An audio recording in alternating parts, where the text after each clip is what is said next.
ابھی ایک topic face بک پہ چلا ہے, اس پہ بہت نیگیٹو کمنٹس آئے ہیں. وہ میرا ایک بیان کا ایک شارٹ کلپ بنایا ہے کسی چینل نے اور اپلوڈ کیا ہے. اس میں یہ کہ کیا عورت شوہر کا نام لے سکتی ہے کہ نہیں لے سکتی. کسی نے مجھ سے سوال کیا تھا کہ کیا عورت اپنے شوہر کا نام لے سکتی ہے کہ نہیں لے سکتی, یا منع کے ابا ہی کہے گی وہ.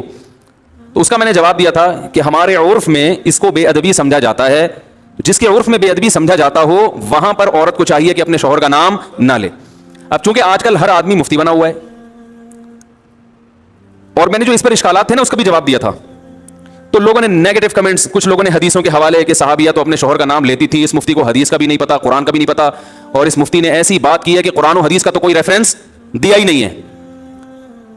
تو بہت زیادہ چونکہ نیگیٹو کمنٹس ہے اور بہت ہی بدتمیزوں والا, یعنی انسان جب بات کرتا ہے نا تو پتہ چل جاتا ہے کہ اس کے آباء و اجداد کا تعلق کہاں سے ہوگا, خاندان کیسا ہے, جو ورڈنگ استعمال کرتے ہیں نا وہ. تو بہت زیادہ نیگیٹو کمنٹس ہیں. اس مسئلے کو میں دوبارہ بیان کر دوں. دیکھو ایک بات یاد رکھو, یہ اس میں بھی میں نے کہی ہے کلپ میں, سمجھ میں نہیں آئی لوگوں کے, تو میں ذرا ڈیٹیل میں بتاتا ہوں. لباس کا تعلق عرف سے ہوتا ہے کہ نہیں ہوتا. کچھ چیزیں ایسی ہیں جن کا تعلق براہ راست قرآن و حدیث سے نہیں ہے, بلکہ ان کا تعلق ہمارے کلچر سے ہے. مثال کے طور پر آپ سے اگر کوئی یہ کہتا ہے, کسی مفتی سے کوئی آگے پوچھے کہ کیا میں قمیض اتار کے نماز پڑھ سکتا ہوں, تو مفتی اگر عقل مند ہوگا وہ کہے گا کہ قمیض اتار کر نماز نہ پڑھیں, یہ بے ادبی ہے. کہے گا کہ نہیں کہے گا؟ اب آپ کہیں کہ حدیث کا حوالہ, تو بھائی حدیث کا حوالہ اگر دے گا نا, حدیث اس کی اپوزٹ ہے. صحیح ہے, بخاری کی حدیث ہے, جابر بن عبداللہ رضی اللہ تعالیٰ عنہ بغیر قمیض کے نماز پڑھ رہے تھے. کسی نے پوچھا اس طرح نماز ہو جاتی ہے, آپ کیوں پڑھ رہے ہیں ایسے؟ فرمایا میں اس لیے ایسے پڑھ رہا ہوں تاکہ تیرے جیسا احمق مجھے دیکھ کر سوال کرے کہ ایسا کیوں کر رہا ہوں. صحیح ہے نا, تیرے جیسا احمق مجھ سے سوال کرے. پھر کہا کہ نبی صلی اللہ علیہ وسلم کے دور میں ہمیں 2 جوڑے میسر نہیں ہوتے تھے, تو ازار ہے تو قمیض نہیں, بسا اوقات ایسے ہی پڑھتے تھے. اب بخاری کی حدیث سے تو پتہ چل رہا ہے کہ قمیض اتار کے نماز پڑھنا کیا ہے. جابر بن عبداللہ باقاعدہ یہ عمل کر کے دکھا رہے ہیں اور تاکہ جو اعتراض کریں اس پہ حماقت کا بھی فتویٰ لگا رہے ہیں. اب آپ یہ حدیث کا حوالہ دے کے لوگوں کو قمیضیں اتروا دیں, یہ عقل مندی کا کام ہوگا؟ بولو نا بھائی, یہ پاگل ہونے کی علامت ہوگی. اس کی علامت ہے آپ نے بخاری طوطے کی طرح رٹی ہوئی ہے, آپ کے اندر سینس نہیں ہے, نہ آپ نے فقہ پڑھا, نہ اصول فقہ پڑھا جو قرآن و حدیث کو سمجھنے کے لیے وضع کیا گیا ہے. بھائی اس زمانے میں جب چونکہ صحابہ کو جوڑے میسر نہیں تھے تو قمیض اتار کے نماز پڑھنا بے ادبی نہیں سمجھا جاتا تھا, وہ تو کلچر کا حصہ تھا. غریب لوگ تھے. اصحاب صفہ میں ہم دیکھتے ہیں کہ حدیث میں آتا ہے کہ ایک دوسرے کی طرف پشت کر کے بیٹھے ہوئے تھے, کیونکہ لباس سطر ڈھانپنے کے لیے اتنا تھوڑا تھا کہ وہ ایک دوسرے کی طرف رخ کر کے بیٹھنا ان کے لیے مشکل تھا, اتنی غربت تھی.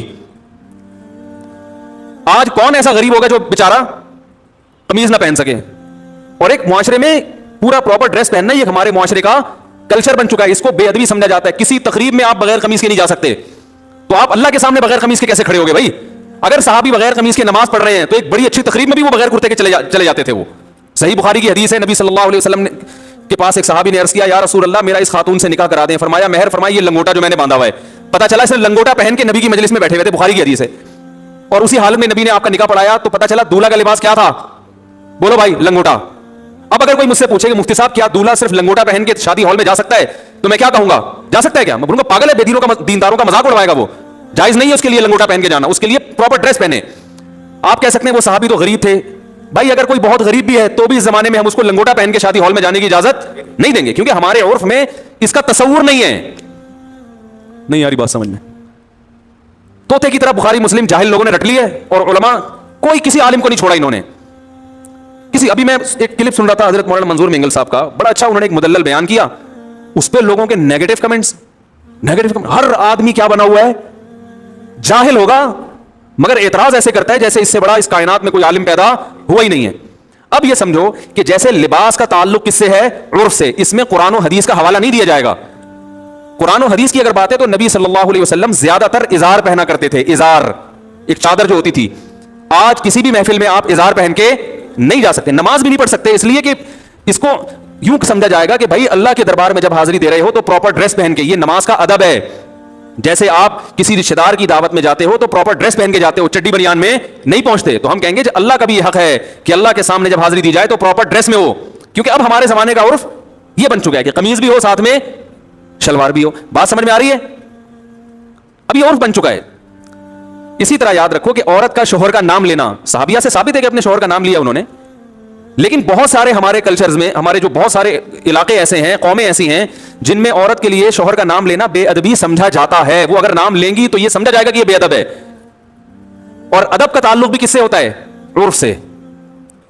اگر یقین نہیں آتا تو آپ یہ دیکھو, ہم یہ کہتے ہیں کہ نبی صلی اللہ علیہ وسلم نے فرمایا. کیا کہتے ہیں؟ فرمایا. کسی صحابی نے فرمانے کا لفظ آپ کے لیے استعمال نہیں کیا. قال کا لفظ, قال کا معنی کہا, عربی میں فرمانا اور کہا یہ الگ الگ نہیں ہے. قال رسول اللہ صلی اللہ علیہ وسلم, نبی نے کہا. لیکن ہمارے عرف میں یہ کہنا کہ نبی نے کہا, اس کو ادب کے خلاف سمجھا جاتا ہے. ہمارے عرف میں اگر کوئی کہتا ہے عبداللہ بن مسعود نے یوں کہا, عبداللہ بن عمر نے یوں کہا ہے بھائی, تو ہم کہتے ہیں بھائی حضرت لگاؤ. کہتے ہیں کہ نہیں کہتے؟ حضرت لگاؤ, اور بہتر ہے آخر میں رضی اللہ عنہ بھی لگاؤ. کوئی کہ بخاری سے دکھاؤ کہاں حضرت لگانا کہاں سے ثابت ہے. بھائی صحابہ کا ادب کرنا تو بخاری مسلم سے ثابت ہے. ادب کا اسٹائل کیا ہوگا یہ آپ کو آپ کا کلچر بتائے گا, یہ بخاری مسلم نہیں بتائے گی. ہر چیز میں بخاری مسلم کا مطالبہ کرنے جہالت ہے. تو یہ تو شریعت ہمیں بتائے گی کہ شوہر بیوی پر لازم ہے کہ وہ شوہر کا ادب کرے. ادب کا اسٹائل کیا ہوگا, طریقہ کیا ہوگا, یہ بخاری مسلم نہیں بتائے گی, یہ آپ کو آپ کا کلچر بتائے گا. یہاں تک آگے سمجھ میں؟ تو اتنے بیوقوف ہم نہیں ہیں جتنے آپ ہمیں سمجھتے ہو, ٹھیک ہے نا. ہم نے بھی پڑھی ہے بخاری مسلم الحمدللہ. اور میرے جو استاد تھے نا شیخ الحدیث, جن سے میں نے 8 سال جن سے اصلاحی تعلق قائم کیا, دن رات ان کی صحبت میں ہم دوزانوں بیٹھ کر صبح و شام ان سے سیکھتے رہے ہیں. انہوں نے 20 سال دارالعلوم کرنگی میں بخاری پڑھائی ہے. نہیں یاری بات, پڑھی نہیں ہے بلکہ پڑھائی ہے. تو کلچر کا تعلق کس سے ہوتا ہے؟ اب دیکھو امہات المومنین بھی رسول اللہ صلی اللہ علیہ وسلم کا نام نہیں لیتی تھی. کبھی حدیث میں آتا ہے کہ زوجہ نے کہا یا محمد, آپ کہہ سکتے ہیں اس لیے نہیں لیتی تھی کہ نام لینا ادب کے خلاف, اور وہ چونکہ نبی تھے اور قرآن نے ان کا نام لینے سے منع کیا کہ ایسے مت پکارو جیسے دوستوں کو پکارتے ہو. تو اس سے اتنی بات تو ثابت ہوتی ہے کہ بسا اوقات نام لینا بے ادبی سمجھا جاتا ہے. تو جس قوم میں نہیں سمجھا جائے گا وہ نام لیں, جس قوم میں سمجھا جاتا ہے وہ نام نہ لیں. اور آسان مثال بتاؤں, دیکھو اللہ نے عورت کا جو پردہ عورت پہ فرض کیا ہے, سگے بھائی سے پردہ فرض نہیں ہے, ایسے ہی ہے نا. سگے بھائی سے پردہ فرض نہیں. سگے بھائی کے سامنے عورت اپنی کلائیاں کھول سکتی ہے, اپنی پنڈلیاں کھول سکتی ہے, یعنی ان کا پردہ نہیں ہے. سر کے بال دکھا سکتی ہے, اس کا پردہ نہیں ہے. لیکن شریف خاندانوں میں اس کو معیوب سمجھا جاتا ہے, اور شریعت نے بھی اس کو معیوب سمجھنے پر پابندی نہیں لگائی. کسی بھی اچھے خاندان میں کبھی ایسا نہیں ہوتا کہ لڑکی جو ہے نا وہ گھٹنوں تک اسکارف پہن کے بھائی کے سامنے آگے بیٹھ جائے.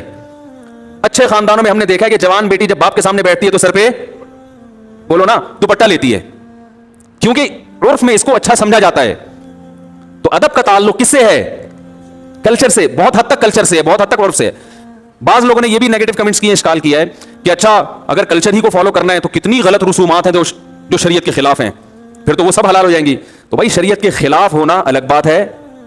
اگر شریعت نے اس کو غلط قرار دیا ہے پھر ہم اس کو غلط کہیں گے, یا اس کے نتائج غلط نکل رہے ہیں تو بھی غلط کہیں گے. عورت اپنے شوہر کا نام لے یا نہ لے, شریعت نے اس میں دونوں چیزیں رکھی ہوئی ہیں. بھائی لے بھی سکتی ہے اور نہیں بھی لے سکتی. شریعت نے یہ کہا بھائی ادب کرو. کسی قوم میں ادب کے خلاف سمجھا جا رہا ہے تو نام نہ لے, ادب کے خلاف نہیں سمجھا جا رہا تو وہ نام لے, کیونکہ اس میں برا نہیں سمجھا جائے گا اس کو. ہم اس کو اس لیے پروموٹ کرتے ہیں اس کلچر کو, نام لینے والے کو, کہ شریعت میں شوہر کا بہت احترام ہے جو آج کل ختم. تو ہم کہتے ہیں کچھ تھوڑے بہت تمیز آداب باقی رہ گئے, اس کو تو باقی رہنے دو, اس کی وجہ سے تھوڑا سا شوہر کا احترام رہے گا. یعنی جو نتائج اس پہ جو مرتب ہو رہے ہیں وہ اچھے مرتب ہو رہے ہیں, وہ برے مرتب نہیں ہو رہے. وہ ایسے نتائج مرتب ہو رہے ہیں جو شریعت چاہتی ہے.